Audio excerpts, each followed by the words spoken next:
आणि यानंतर आता एक वेगळी बातमी। पुण्यातल्या तरुणाईचा कल लोकशाहीच्या बाजूने आहे, पण पुण्यातील ज्येष्ठ नागरिक निरंकुश सत्तेच्या किंवा हुकुमशाहीला प्राधान्य देत आहेत का, असा प्रश्न एका सर्व्हेमुळे निर्माण झालाय। अमेरिकेत स्थायिक झालेल्या तरुणांनी जनप्रबोधिनी फाउंडेशनने केलेल्या ऑनलाईन सर्व्हेतून ही धक्कादायक बाब समोर आली। हा सर्व्हे करताना पुणेकरांना 86 प्रश्न विचारण्यात आले। त्या माध्यमातून पुणेकर लोकशाही व्यवस्था, मतदान प्रक्रिया आणि सामाजिक प्रश्नांबाबत कसा विचार करतात याची चाचपणी करण्यात आली। हा सर्व्हे करण्यासाठी 2045 पुणेकरांकडून ऑनलाईन प्रश्नावली भरून घेण्यात आली। 70 लाख लोकसंख्या असलेल्या पुण्याच्या दृष्टीने हा सॅम्पल साईज अर्थात लहान आहे, पण या माध्यमातून पुणेकर कसा विचार करतायत याचा अंदाज यायला हरकत नाही। एक ना कोणीतरी कणखर नेता असेल ना, तर तो प्रगती फार पटकन पुढे करू शकेल, अशा एक जनसामान्यामध्ये मत असू शकतं। तर त्या मताला किती पाठिंबा आहे पुणेकरांमध्ये, असं याच्यामध्ये समजून घेण्याचा प्रयत्न होता। फार इंटरेस्टिंग निष्कर्ष आलेले आहेत। ज्येष्ठांचा आपण उल्लेख केला, तर ज्येष्ठांमध्ये आपल्याला 50-50% साधारण याच्याबद्दल मत दिसतंय। म्हणजे जे त्याला पाठिंबा देतात किंवा खूप अधिक प्रमाणात स्ट्राँगली पाठिंबा देतात या सेंटिमेंटला, कणखर नेतृत्व या सेंटिमेंटला, असे 50% आहेत। मग याच्यातून आपण काय म्हणायचं, उरलेले 51% जे ज्येष्ठ आहेत, ज्यांचं वय 56 पेक्षा अधिक आहे, असे पुणेकर जे आहेत, तर हे पुणेकर मग या ऑटोक्रसी बद्दल, एकतंत्री शासनाबद्दल काय विचार करतात? म्हटलं तसं, की आता एकतंत्री शासनाची व्यवस्था आणायची का? ती म्हणजे ती योग्य ठरेल का भारतासाठी? अशा पद्धतीचं मत घेतलं तर 50% 50% म्हणजे याच्यामध्ये मतविभाजन झालेलं आहे।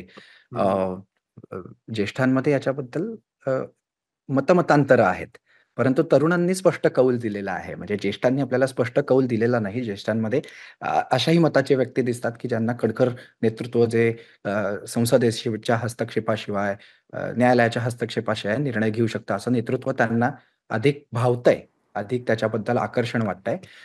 परंतु 50% त्याच्यात असेही आहेत ज्येष्ठ, की जे त्याचा विरोध करताना दिसतायत। त्यामुळे मतमतांतर आहे। परंतु तरुणांनी एक स्पष्ट कौल दिलेला आहे आणि जो आपण जगभरातल्या ट्रेंड्सचा विचार केला, तर त्याच्यामध्ये आपल्याला तसं दिसतं। आजपर्यंत अनेक मोठ्या काय म्हणतात विद्यार्थी चळवळी आहेत, या अनेकदा जे कोणी सरकार आहे, जे कोणी सत्तेत आहे, अशांना प्रश्न विचारणं, इतिहास असं हाच नेतृत्व राहिलाय, की आपल्याला तरुण हा बंडखोरीच्या पवित्र्यामध्ये असतो, त्याला बरोबर. नवीन हवं असतं आणि याच्या अगेन्स्ट मध्ये जे ज्येष्ठ आहेत, तर ते आहे ती यंत्रणा अधिक कशी मजबूत होईल या विचाराचे आहेत। आणि आता तोच याच्या एक्झॅक्ट सेम आपल्याला फॉर्मॅट ती सेंटिमेंट हे आपल्याला पुणेकरांच्या सर्व्हेमध्ये दिसतंय। या सगळ्याबाबत आपण अधिकची अपडेट जाणून घेऊयात। मंदार गुंजारे आपल्यासोबत आहे। मंदार, पुण्याच्या दृष्टीने हा सॅम्पल साईज अर्थात लहान असला तरी तरुणाईनं दिलेलं जे मत पाहता त्यांचा निकाल स्पष्ट आहे, तर दुसरीकडे ज्येष्ठांनी दिलेला देखील निकाल पाहता नेमका काय अर्थ घ्यायचा या सगळ्यातून?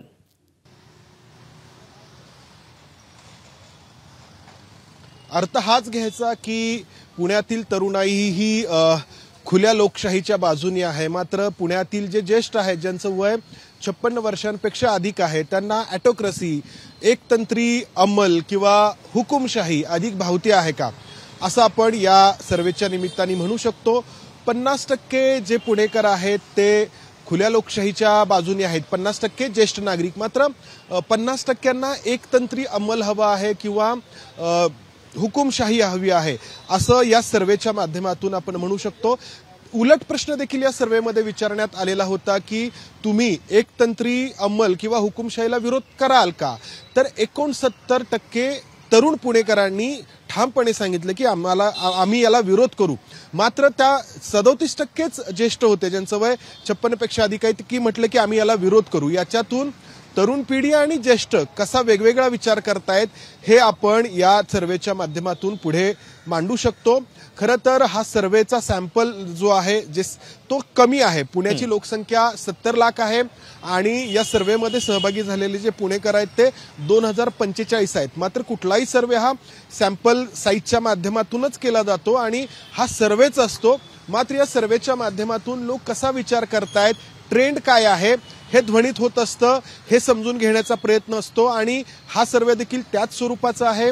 अमेरिकेमध्ये स्थायिक झालेले जे पुणेकर आहेत, तरुण पुणेकर आहेत, त्यांनी ऑनलाईनच्या माध्यमातून हा सर्वे केलेला आहे. खरं तर या सर्वेमध्ये अनेक प्रश्न विचारण्यात आलेत.